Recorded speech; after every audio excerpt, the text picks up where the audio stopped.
Hello everyone, welcome back with me, Miss Fitra. Today we would learn together about adjective. Jadi kita akan belajar tentang adjective.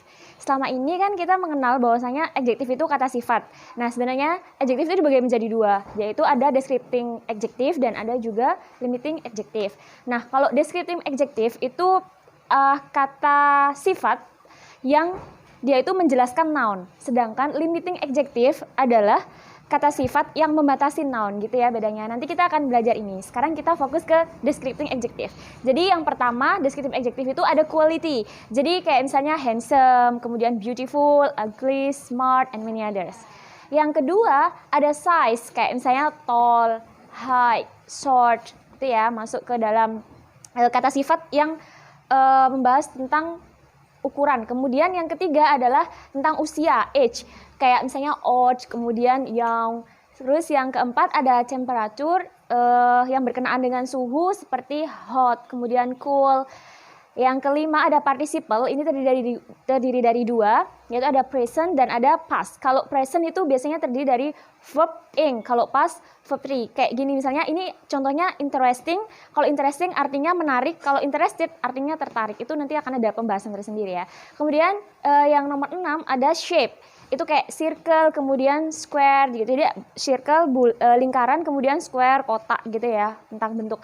Kemudian yang terakhir adalah color, yaitu we know lah kalau color ya, red, white, brown, and many others. Nah sekarang kita latihan ke soal. Kalau misalnya dari bentuk-bentuk ini itu memang sudah ada urutannya ya. Kayak misalnya contohnya gini, boneka lucu berwarna coklat yang besar gitu ya. Nah kalau kita mau menerjemahkan, kalau kita mau translate itu kita lihat dulu mana nounnya. Nah di sini nounnya adalah boneka. Nounnya adalah boneka. Kemudian lucu. Lucu itu masuk dalam apa di sini? Dia masuk quality, berarti masuk ke nomor yang pertama. Kita kasih tanda yang pertama gini. Kemudian berwarna coklat. Nah, berwarna coklat. Kalau warna berarti color, berarti dia nomor 7. Berarti kita tandai dia nomor 7. Yang besar berarti termasuk size. Nah, size itu kan nomor 2. Sehingga kalau kita menerjemahkan adalah boneka lucu berwarna coklat yang besar, cute.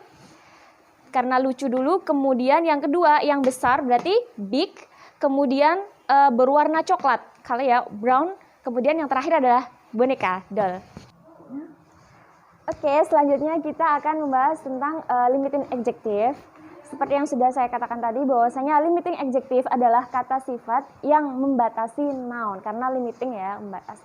Kemudian ini terdiri dari beberapa. Yang pertama adalah artikel. Artikel ini terdiri dari en sama the. Kalau itu kita pakai kalau misalnya kata selanjutnya adalah consonant sound. Contohnya book. Nah, B ini kan konsonan ya. Nah, selanjutnya adalah contohnya a university. Nah, meskipun university u di sini itu kan kalau kita tahu dia adalah vokal. Dia adalah vokal, hurufnya vokal. Akan tetapi soundnya dia nggak vokal, sehingga karena soundnya adalah konsonan sehingga dia tetap pakai a university. Selanjutnya kita pakai kalau misalnya kalau kita pakai kalau misalnya nounnya adalah vokal sound. Contohnya kayak misalnya ini an apple gitu ya. Nah karena apple di sini huruf a adalah vokal dan soundnya juga vokal. Kemudian kita pakai an hours karena hours h di sini meskipun dia huruf konsonan akan tetapi dalam soundnya adalah sound vokal kayak gitu. Nah sedangkan kalau the kedua-duanya bisa baik konsonan atau vokal bisa pakai the. Kemudian yang membedakan sama an itu adalah apabila kita ingin menyatakan sebuah gitu ya. Dan itu biasanya secara umum.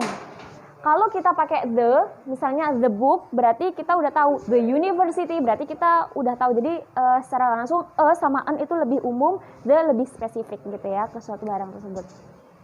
Nah yang nomor 2 adalah demonstrative. Ini kata yang menunjukkan tempat benda. Ini seperti yang sudah kita bahas kemarin, kayak misalnya this book, that books gitu ya. Kemudian yang ketiga quantity yang menunjukkan jumlah, kayak misalnya all, to gitu. Kemudian yang keempat ada interrogative yang menunjukkan pertanyaan seperti when, where. Yang kelima adalah possessive menunjukkan kepunyaan. Seperti contohnya misalnya my book, your book, ini kayak yang sudah kita pelajari kemarin. Dan yang terakhir adalah distributif yang menunjukkan satu dari jumlah benda yang ada. Kayak misalnya ada every dan each. Nah, di sini karena artinya keduanya adalah sama ya, maksudnya setiap, every artinya setiap, each juga artinya setiap, akan tetapi every di sini lebih umum daripada each ya, jadi each itu lebih khusus. Oke, you get it? Thank you.